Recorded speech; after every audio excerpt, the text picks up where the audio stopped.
Hello learner, in this video we are going to see the 6 marker sum of retirement which is given in sample question paper 25-26. Aman, Burman and Raman were the partners sharing profit and loss in the ratio of 5:3:2. Here the old profit sharing ratio is given. Their balance sheet on 31st March 2025 was as follow. Aman's capital 60,000, 70,000, 50,000. Raman's capital workman compensation reserve. This is to be distributed between the old partners in their old profit sharing ratio. Accumulated depreciation on building ये distribute नहीं होगा. Profit and loss account distribute होगा old profit sharing ratio में. Creditors outstanding expenses यहाँ पे दिया हुआ है bank, building, furniture, debtor, stock, prepaid expense, deferred revenue expenditure. Partners capital में डेबिट साइड ओल्ड रेशियो में डिस्ट्रीब्यूट हो जाएगा and goodwill debit side old ratio में ओल्ड पार्टनर्स के बीच में डिस्ट्रीब्यूट हो जाएगी. तो 4 ऐसी चीज़ें हैं जो पार्टनर्स के बीच में डिस्ट्रीब्यूट होगी.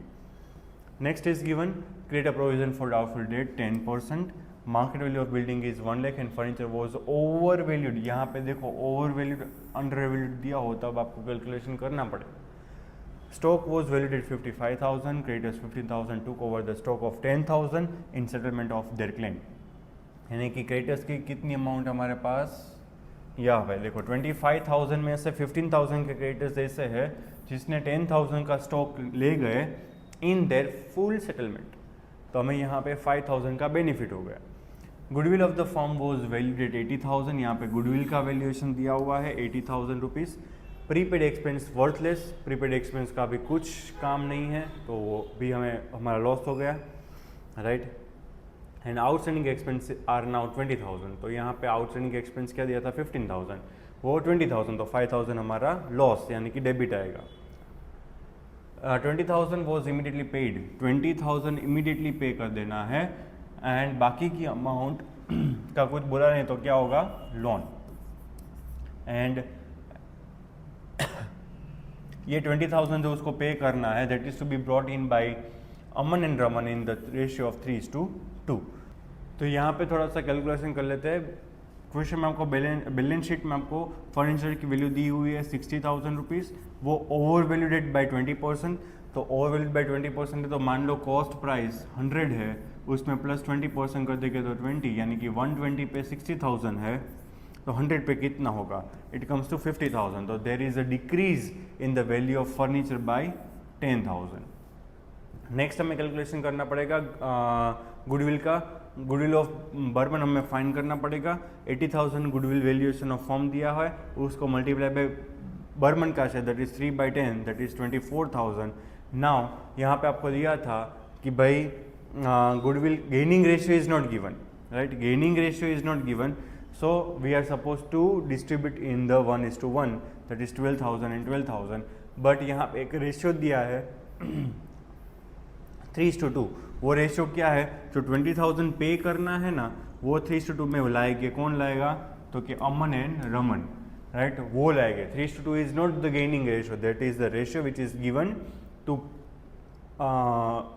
To bring the amount which is payable to the Barman. तो यहाँ पे हमने सारा कैलकुलेशंस कर लिया है. अभी हम बनाते हैं रेवल्यूशन अकाउंट. बिल्डिंग की वैल्यू में 20,000 का इंक्रीज है, स्टॉक की वैल्यू में 15,000 का इंक्रीज है, क्रेडिटर्स में 5,000 का प्रॉफिट हुआ, कम हमने पे किया. 15,000 का क्रेडिटर्स, 10,000 का स्टॉक लेके जा रहे हैं तो 5,000 डिक्रीज हुआ इन द वैल्यू ऑफ क्रेडिटर्स, तो वहाँ प्रॉफिट हो गया. फर्नीचर की वैल्यू 10,000 से डिक्रीज हुई, अभी हमने कैलकुलेशन देखा. प्रीपेड एक्सपेंस अभी नहीं वर्थलेस है तो वो भी हमारा लॉस हो गया. प्रोविजन फॉर डाउटफुल डेट बोला था 5,000. आउटस्टैंडिंग एक्सपेंस 5,000 से बढ़ गया. So at the end there is no profit or no loss, right. 10 plus 20 30 40. यहाँ पे भी 20 plus 15 35 plus 5 यानी कि 40,000. so no revaluation profit or loss is there. now opening capital लिखेंगे यहाँ पे. WCR हमने पार्टनर्स के बीच में डिस्ट्रीब्यूट करना है, प्रॉफिट एंड लॉस डिस्ट्रीब्यूट करना है.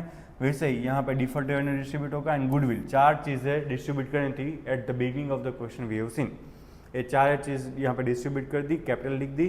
अभी जो 12,000 गुडविल जो गेनिंग पार्टनर ला रहे हैं वो यहाँ पे बर्मन मतलब जो गेनिंग पार्टनर है उसका कैपिटल डेबिट करके यहाँ पे बर्मन को वो 24,000 मिल जाएंगे. एंड एट द एंड हमें बोला था कि भाई जो 20,000 का पेमेंट हमें बर्मन को करना है इमीडिएटली, वो इमीडिएटली पेमेंट वो कैश में लाएंगे कौन, अमन एंड रमन।